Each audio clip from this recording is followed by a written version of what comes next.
Ernie in front of the table in there.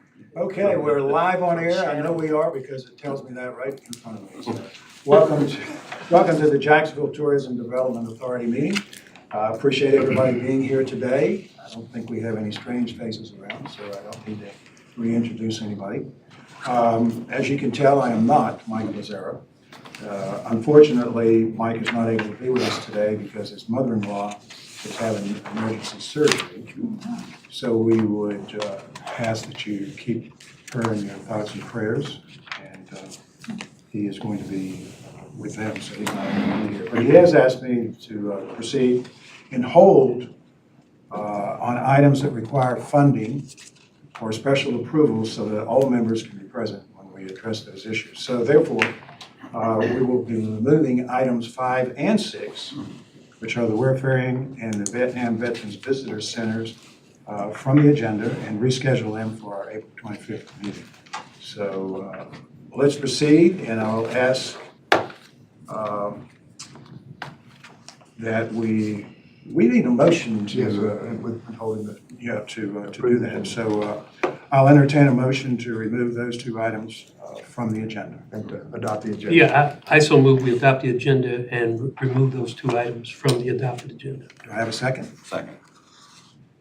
Any discussion? All in favor say aye. Aye. All opposed? Silence as well.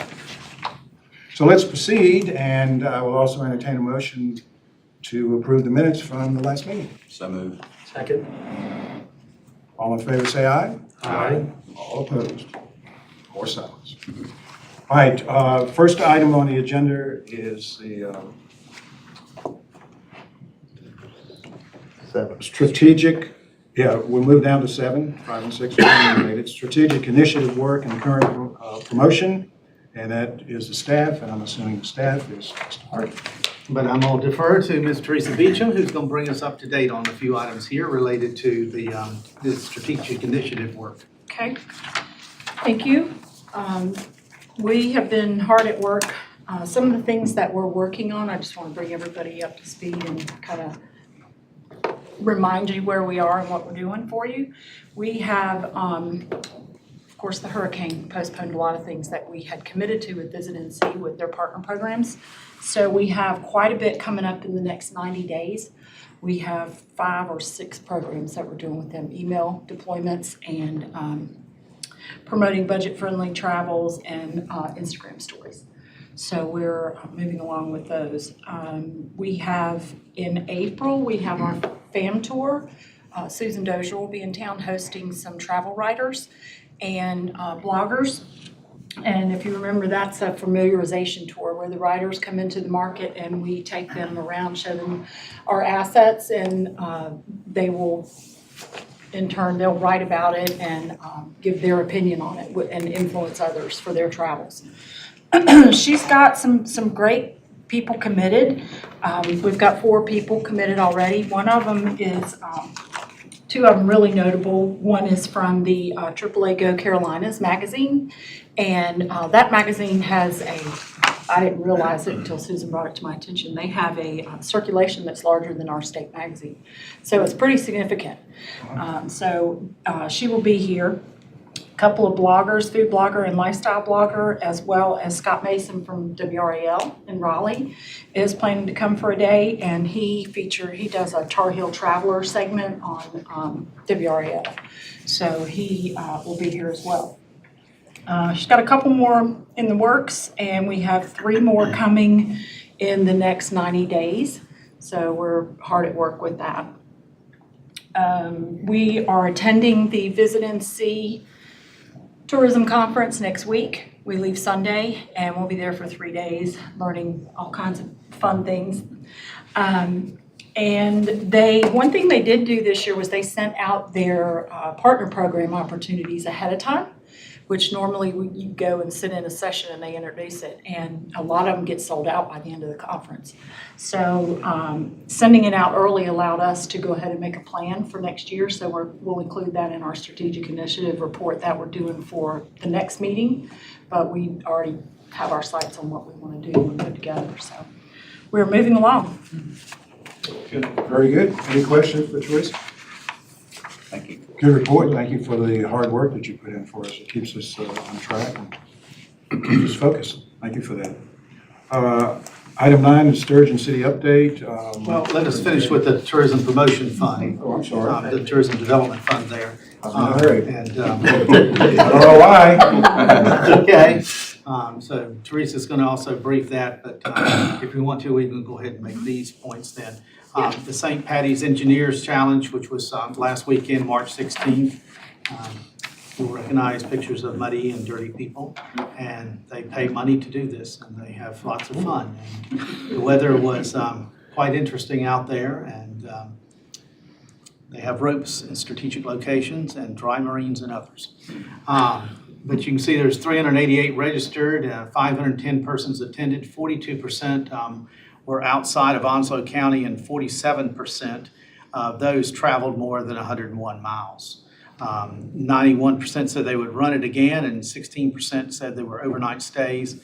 They've confirmed in the treatise 38 room nights already, but the survey is still open for a couple more weeks. They let the survey stay open for 30 days after the event. So this is truly a flash report as to what's out there as it was. And then the other thing, of which several people in this room are intimately familiar with, was the Bridal Expo. And Kevin Riopel has prepared a little video to give you a little view into this.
The flash report, we don't have it just yet. Obviously, the Chamber's a little involved today with another event that's going on at the same time. But we will say, this is normally, as you know, when we do the survey of the facilities, they tell us how much bookings they have gotten into the future. Chris might want to say something about that. But you know, how did you view the event and such there? It's always fantastic. I mean, it's obviously a great opportunity to connect with brides and future brides that are planning, but it's a great opportunity to connect with the vendors as well and get updates on what they're doing that maybe they weren't doing last year.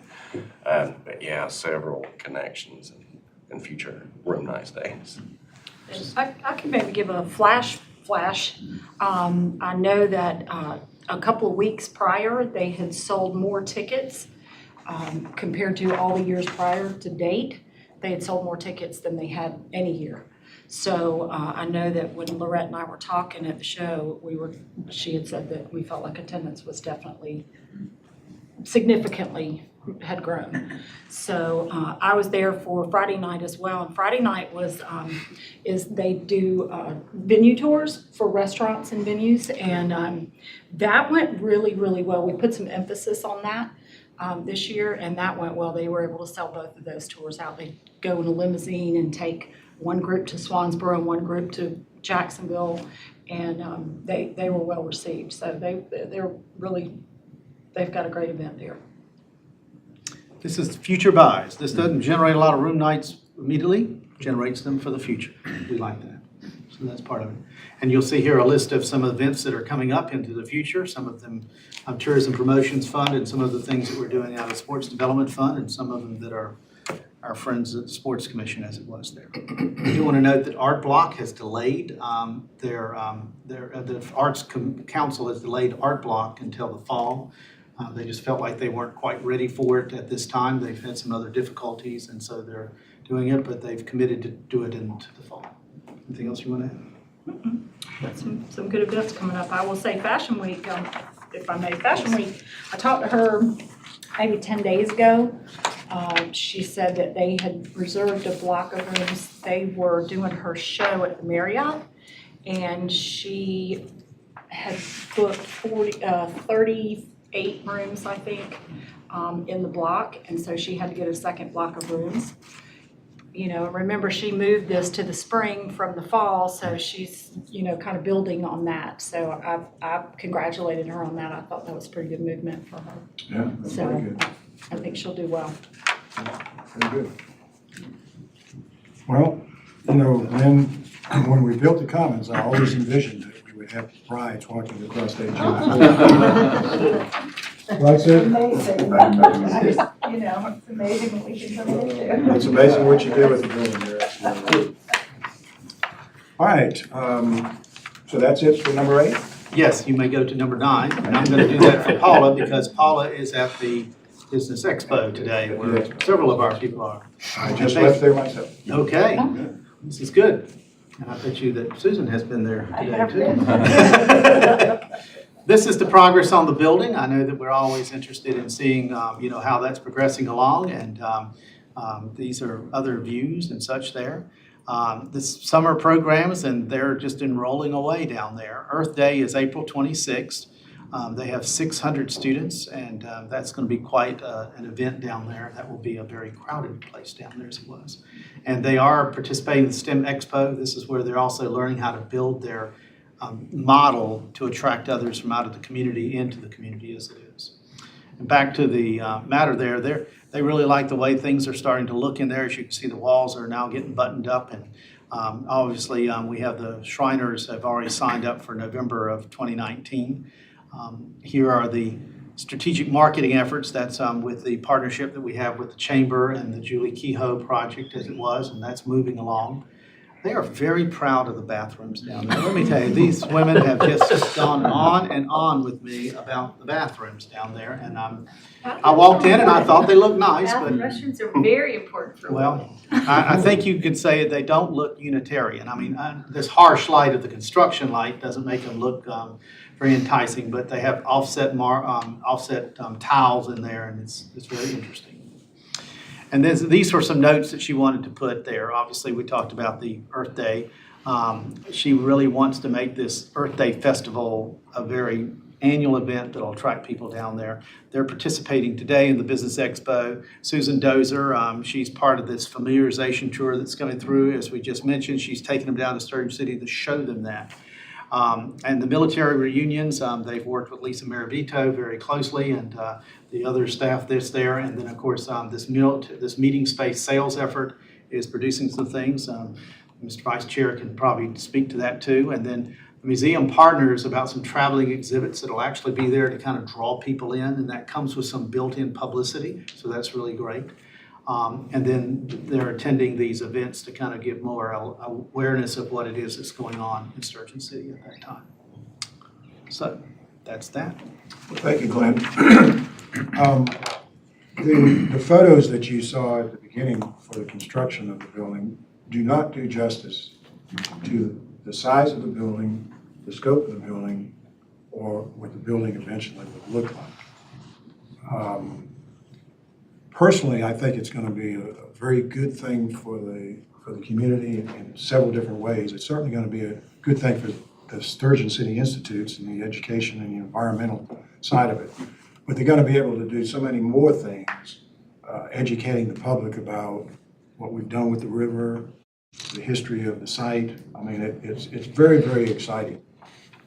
But in addition to that, I think that building is going to be able to address for the community a lot of things that the community has complained about. For instance, a meeting space, a space to hold more than 200 or 300 people. This thing's going to hold, you comfortably could get over 400 people in there sitting around tables for the whole building. But I'm even surprised with the size of the building inside. I didn't quite realize it was going to be that kind of space. It's very pleasing. So when we do get around to opening, by the way, I'm sure people are interested in what the schedule is. We'd like to be in the building by the middle of April. I don't think that's going to happen. There are construction items that still need to be addressed, and you know how that goes when you're building a new building. I would be excited if we're in there by 1st of June, but that's just me personally. I haven't dealt with construction buildings before. But it's close. It's close. And it's going to be a very exciting time, and it's going to be a very good time for the community. But what I'm getting at is I think when we have planned 2 events to get people to the site, one will be the traditional, as you call them, ribbon cutting. I don't know if we're going to particularly do that, but we're going to get people to the site. Then we're going to have what you would consider to be the grand opening, when we want to get a lot of people on the site. And, again, the schedule is very fluid because of the, we won't get the CO until it's finished. So, but it's close. It's a lot closer than it's ever been. And Glenn, I remember the day some 20 years ago when we sat down in that building and we had a vision, and the vision's close. It's not quite what we had originally, but it's going to be very, very nice. So I'm September excited. 7th, 2000. When was it? September 7th, 2000 is when the council committed to the project. Well, the wheels move slowly, but they do move. They do move. Glenn, Okay. Glenn, I Yes. have a question Yes, before we sir. get off of that. You had mentioned something about the Shriners that already booked something. They kind of they've got an interesting situation. They've got a unique moment to give their Eastern Regional program here as it was. And so they asked for early consideration. They're not actually taking bookings yet at the site. But Richard met with them and encouraged Sturgeon City to go ahead and commit to that date. It's in the fall of 19. So they think we should be ready, they should be ready down there for that. Obviously, if you do the Shriners, you have to do the parade. And so this partnership came to be, and Richard brokered this, that after the Veterans Day parade, there'll be a tiny pause, and then the Shriners will come down the same route on that same day. So that'll be a very interesting amalgamation of people and things. And the people, other organizations that may want to know about the They're availability. working on pricing, they're working on all those things, they're still in the works there. The board has done a good job of kind of surveying similar facilities. If you recall, there was a pro forma that looked at this 3 years ago, and so that needs to be updated for obvious reasons. And we have some facilities here in Jacksonville that weren't open at the time, and seeing what they are.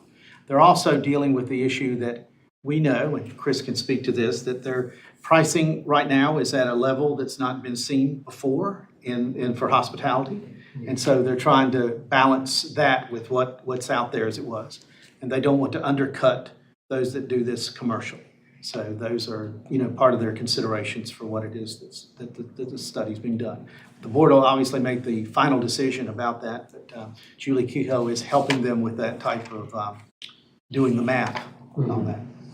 Thank you. Well, the pricing is going to be very competitive. Yeah.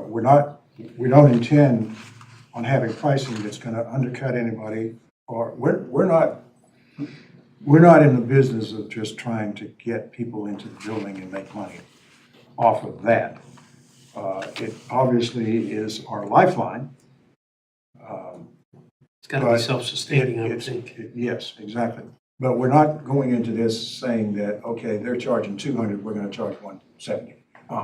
We're going to be competitive across the board. We're getting information not only from Jacksonville and Onslow County, but New Bern, Wilmington. We want to know who the competition is, and we want to be in the ballgame with them. We have limitations. For instance, we don't have a kitchen down there, but we do have a very generous area that we can, have caterers work out of. It's my understanding, at least one caterer has been there and has been very impressed with the size of the area that will be for the catering. So we think we're going to be okay. And to your point, we've already had several organizations reach out to us wanting to know, when are we going to be ready? Because they're thinking about coming to us. So it's very encouraging. Very encouraging. Any other questions about Sturgeon City? Okay, thank you. Okay, Scott, Yes, sir. it's good to see you again. You too. Welcome. Twice in one day. How about that? Yes, I'll be fairly brief here. Just want to update you on a few things. A couple of notes of bad news to start. We had to cancel our Quick Stick Lacrosse Invitational this year due to weather. It was so much rain those 2 weeks before that the fields were like a lake out there, and we were just really, with 4 fields games from 8:30 in the morning to 5 in the afternoon, they would have been destroyed, and we were worried about injuries to players, especially, this is a preseason scrimmage. The last thing you want to do is get some player to miss the season because we let them play on some bad fields. But so that one was canceled. Also, when I got here, we talked about the sports commission was going to try some new events. Some would work, some wouldn't. Well, we tried East Coast Hoop Fest for the second year, did not get enough teams registered in any age group. There was a decent amount of teams, but they were too spread out. So we have canceled that event for this year and probably will not try that one again. Now, some good news, the Bojangles Battle at the Beach, the girls' version of that happened back March 1st and 2nd. 28 teams, about 700 participants. And you can see there our estimated room nights about 412 and economic impact almost 137. So that's obviously an event that's been here for a long time and is great for our community. Since our last meeting, as part of our race series, the Ainsley's Angels race happened. They sold out about a week before the event and then started selling spots with no T-shirts and medals and that sort of thing just to continue to raise money for that great organization. So excited about that. Coming up on May 2nd is our Coastal Bank and Trust Sports Hall of Fame, where we'll be inducting David Green, Jim Sheehan, and then receiving our Heroes Spirit Awards, John Kopka and Mr. Glenn Hargett. So we're excited about that event, looking forward to it. And then I believe I reported this before, but when we were starting our race series, we approached Beat the Bridge about being part of the series and learned that their race directors are going to be moving and they were going to let the race just go defunct. And we don't want to see that happen. It's a great race, great cause with Semper Fi Fund, and we want it for part of the race series. So we have taken over that event. That will be on May 18th. We received permission actually yesterday morning, I think. Our route will now include both bridges. I think that's the first time that's happened, so we're excited about that. And so look for that one. And then at the last meeting, we wanted to show you a video from our inaugural Sledgehammer Beach Run, but it wasn't ready, but I think we have it ready now. Maybe not. He'll play. Okay. Kevin will play. Did you tell him to have it ready? I did not. Okay, well then he doesn't have it ready. Okay. Okay, maybe perhaps we'll have the. Somebody take a engineers do that. sledgehammer to it? Yeah, evidently. But, no, I don't, no. Okay. We'll see what he can do. Okay. We want to proceed on with Hammonds? Well, no, I want to make some Okay. comments to Scott. First of all, I hope all of you saw the article that was in the paper a couple of weeks ago. Very well done, Scott. I think it brought the community up to date on what you do. But more importantly, and I've been fighting this battle for almost 50 years in this community, more importantly, people are getting educated on the value of sports in Onslow County. It is an economic issue. And just that one event you saw had X number of rooms. That's what we're all about. And that's, that we can build on that. And Scott and his organization do a great job of doing that. That was a great article of getting the news out, and very well done. And we have I believe we've educated the public to the point where they understand the value of sports. They understand the connection between sports, hotels, and the tax revenue that we derive from it and what we do with that tax revenue. So it's a circle that people are now understanding, and it hasn't always been that way. And I think that's a very important message that needs to continue to be gotten out into the community.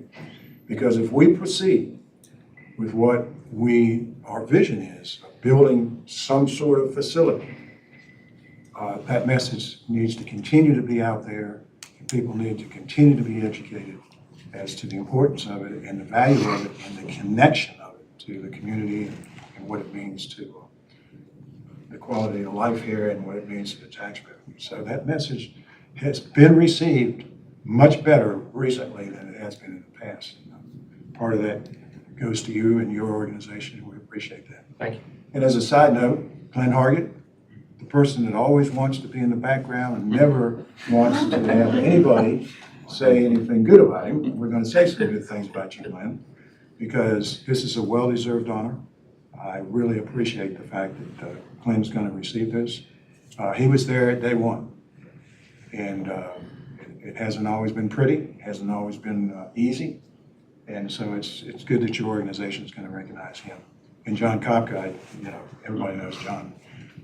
You can't say enough about what he does. But again, I just appreciate the fact that we're honoring Glenn because he's the guy that gets a lot of stuff done behind the scenes, as we all know, and doesn't get enough recognition. So, organization, well done. Thank you. Thank you. All right, that's my soapbox for today. All right, Chamber of Commerce, Donna, thank you for being here, and you got it. All righty. Well, we just, in partnership with the Jacksonville TDA and the Onzo Cooperative Extension, we just hosted our first hospitality training session on March 13th and 20th. We had representation from 3 hotel properties in Onzo County, as well as other various organizations. Ms. Teresa was one of my students this year. But the program is through NC State University, and we also included a fam tour of the county, which we took everyone around to kind of the key locations for attractions, restaurants, and various points throughout the county. I think it was educational. We've had some good feedback on it. It was our first one that's been done in quite a while, so we also got some points for improvement for the next one that we have scheduled for June. But I mean, overall, it's good. Hopefully, I would like to get more frontline hotel staff involved next time because that's really who it's geared towards. And it is a good learning program, and they get a certificate from NC State saying they are certified with hospitality training. I just wanted to mention really quick on February 27th, the Jacksonville TDA and Onzo County Tourism very briefly hosted a post-Travel South fam tour through Visit NC. They were going through visiting various locations throughout eastern North Carolina with African American heritage, I guess is the theme. And they stopped here. Mr. Glenn gave a very abbreviated but thorough, information about the Montford Point Memorial. And then we also got to work in a few other of the memorials as well. And then we treated them to lunch, and then they were off and on their way. But it's always kind of good whenever you can step up when Visit NC calls and handle their request. Currently, Onzo County Tourism is in development of a new website. I am hoping to launch it by July 1st if all goes well. It's a much bigger project than I had planned, and it's going to take just a little bit longer than I had planned as well. But it's going to be great, and I look forward to that going live. We too will be hosting quite a few press trips over the next couple months, 2 during the month of April. We have 3 coming, the first actually next week, 2 from Georgia and 1 from Florida. I don't even know all of the publications. They sent their bios, and I mean, it's just because they're independent travel writers, so they contribute to quite a few publications, blogs, etc. One I'm really excited about getting, she's going to be coming later in April. She's a family travel writer. Her name is Leslie Peterson, and she's deemed as the Atlanta 365 traveler. She has a huge following, so I'm excited to have her come and stay in Onzo County. I even extended, I'm putting her up for 4 nights instead of 3. But they'll go all throughout the county, and Mr. Glenn, nobody can give a report on the Lejeune Memorial Gardens as so I'm not even going to try, so I just call and have him already locked on to guide the tour. Be the docent with the mostest, I guess, as you would say. I'll be attending the Southern Women's Show mid-April, going over to represent Onzo County as well as Eastern North Carolina with a organization that I'm part of, the North Carolina Coast Host. They kind of pay for me to go, but it's also a platform for me to kind of really tout Onslow County. So looking forward to that. There is another show in Charlotte in August.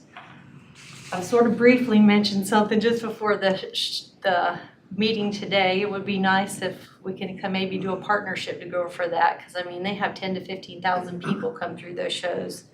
And in relative for the cost, you get a lot of exposure and FaceTime with people to share information about our area. I too will be going to the Visit NC conference starting this Sunday. My favorite part of the conference is the roundtable sessions. I've been stressing over that for the past week and a half, because there's some very high-end media personalities are going to be there for the session. So I just look forward to kind of promoting Onslow County, and it's always very exciting when you get one to bite and come see you and write about you. So that's probably one of my favorite parts of the conference. Another thing I locked on last year that's going to benefit the Lejeune Memorial Gardens is with the Carolina Heritage Guide.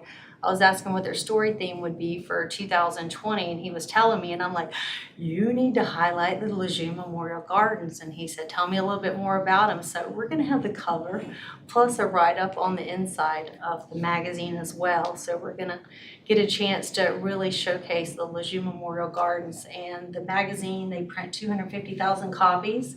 It goes in all museums throughout North Carolina as well as the North Carolina Visitor Center. So very excited about that one. And I'll be collaborating with Mr. Glenn, because I'm sure he'll be very attention to detail oriented about the write-ups. I guess that's pretty much about it. There's a pretty good sized military union that's coming in on Sunday, working with Lisa Marabito, and she's found a way for them to extend their stay a little bit through Wednesday through Thursday, and I'll be driving one of the passenger vans, shuttle them around on Wednesday. So looking forward to helping out with that. Good report, Don. Thank you. Anybody have any questions for Don? Thank you again. All right, that is it for the reports. Let's move on to the administrative matters, and I'm assuming you're up again. Absolutely, and this is all good news. All the arrows are pointing in the up direction. Keep 'em up, keep That's 'em the up. deal. I mean, this is phenomenal. I mean, look at this, it's 56% overall for the year. We're 60% above where we were at the same time last year. I mean, that's a good thing there. Last time we were happy last year to have 1% and 2% growth and things of that nature. So I mean, we know this is a high. Back to that slide, please, if you don't. So I'm assuming the 613 and the 982 is relative to this point in time? That is correct. Okay. All these are collections to date. And for the 8 months, obviously, we don't have March because obviously that won't be due until April the 20th. So that's where that happens there. But looking at it, obviously graphically, you can tell where the big boost came. And obviously it was hurricanes and people like Chris who made lots of help, a lot of people during that time as it was. But what I want to point out to you is again, over and over, I want you to look at July through the 1st of September there, that where we could see this was over the last year, that we believe some of these strategic efforts have made some differences about getting people here to our community. And we're now past December, trending in the same type of area. But if you'll recall in historical points there, December takes a pretty good plunge. FY11 was the most collection we've ever had, that first year that we were in business there. And you can see how pronounced that dip was during that time. And it's, it went down obviously even for this year, but it's stayed steady there as it was. These are collections to date by year. So again, to your point there, this is where we are, and I want you to see that we have topped out. We had to change the axis on this thing to make it have enough room for it, but this is far above where we have ever been before, including in FY11, the year that we had collected $1.1 million, and which looks at here, or 1.59. The bottom line is this is where we are on year to date for the current year of FY19, and all of the years are collections for the entire year. So that's really the point, to say we've already exceeded. We're destined, if we do no worse than what we have done in the months that are coming up, March, April, May, and June, if we do no worse than what we had done last year, that would be $350,000 because that's what was collected for those precise moments there as it was. So that's where that projection comes in of about 1.3 million for the current year. And, you know, and of course, that's a back of the napkin type of deal there as it is. Very impressive. Chris, is it leveling off now, or what? Some of that demand has softened a little bit, but all of the indicators, Eastern North Carolina is a market, Jacksonville, Onslow indicate that it's just going to continue to be good and strong for the rest of this fiscal year. I mean, there's nothing to indicate that your projections, if anything, might be a little conservative. Well, we like that part. Yeah. Because the man to Yes. your right there, when we had this debate about what to put in your budget numbers there, we went conservative on that. Yeah, it looks good. It's good news. You'd always like to hear good news. But I want you to think about that. We also still, there's about 500 rooms that are offline still. Yeah. Yes. You know, that are Oh, not yeah, yeah. online, that were here before September the 13th, you know. So, I mean, it was, you know, some of them, it's going to be a while before they come back on. Now, the Holiday Inn Express, we expect to see that. That's 89 rooms, I think it is. You know, they'll be coming online at some point in the future. The Comfort Inn is I mean, that's 90-some rooms. It's maybe closer to 100, I don't remember. But it's, you know, they're they haven't sold anything since the hurricane. And so, I mean, those are, you know, empirical things of saying, wow, you know, supply and demand. Well, I know you said it had softened somewhat, but you know, just trying to get rooms locked on for the travel writers. Tell me about it. For April and May, I mean, even though I started, you know, I did most of that come February, but I mean, still there's a lot of reservations on the books. I mean, there's still a lot of contractors kind of, you know, taking up residence in the hotel, and there are still quite a few, you know, families that are waiting on their residence to be repaired. So, I mean, there's still a lot out there.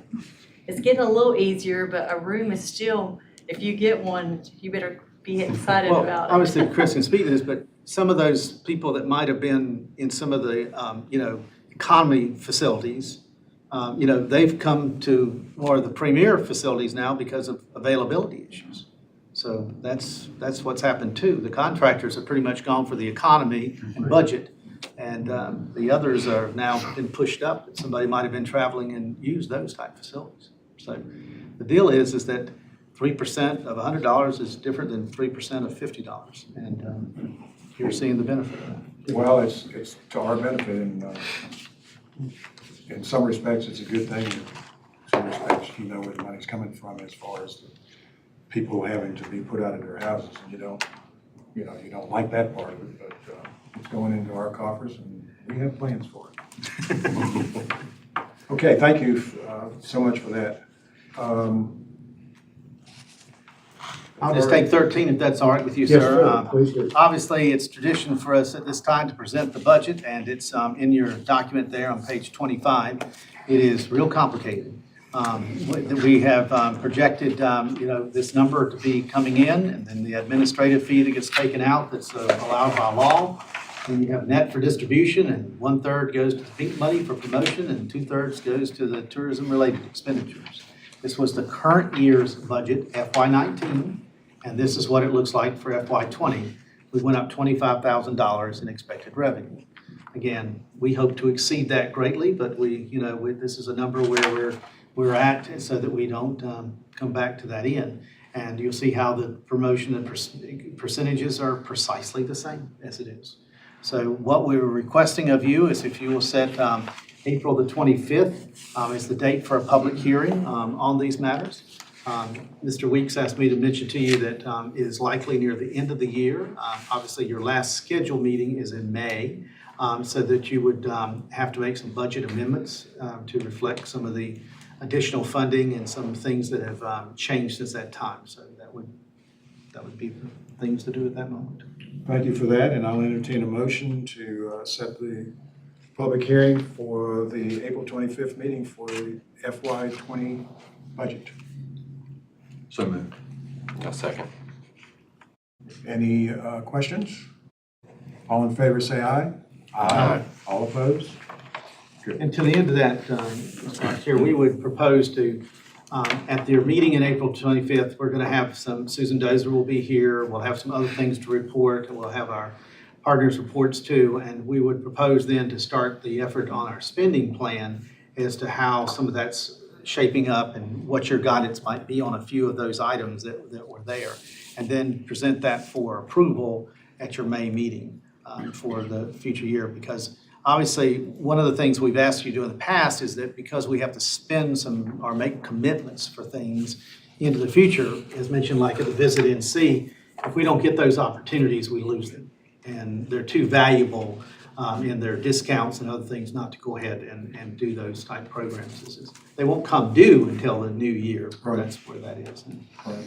They've worked with us, I will say, very well on the Florence issues where we had a number of projects that were obviously going to be promoted and they either got canceled or otherwise. And then some of the others we haven't been ready to use some of the items that we had reserved. And so we'll be fine with those. Well, I would suggest that the board members come prepared for a longer meeting. Looks like we're going to wrap up in less than an hour. So set your agenda, set your timelines for the next meeting for longer than that, because this is an important meeting and we'll need you to be here and have your attention. So please check your calendars and make sure you probably need to add at least another hour to our normal meetings. All right, well, thank you for that. And do we have any comments from staff members? I'll go around the table. Randy? Nothing. Glad to be here. I'm about One City. Yes, we have a one city moment. Oh, I'm sorry. And Yes. that moment occurred this morning when we went by the Business Expo. Yes. And saw Susan's place with pipe and drape everywhere. And so the Business Expo had a lot of folks there, as you've heard people say. And it looks to be rather well attended and such there. See some familiar faces in the crowds there. That looks like Sturgeon City right there. And so they're out there, and then you could join the Army. Blood work. Interesting things there. Thank you. I had the opportunity to go by before I came here. I stopped by the Sturgeon City booth, trying to relieve them so they could go to lunch. But they didn't need me, but I stayed for a while. Saw people I hadn't seen in a long time, including Ron Brown's wife, which I hadn't seen in a while. And well attended. Susan, that new parking lot is working out great. It's pretty impressive to see all of it full, you know. so. Yeah, well, it was full today, so that's a great event.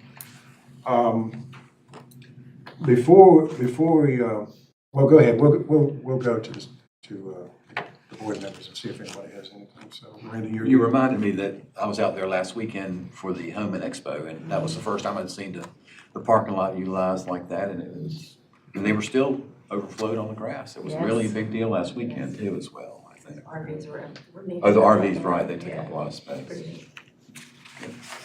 Chris?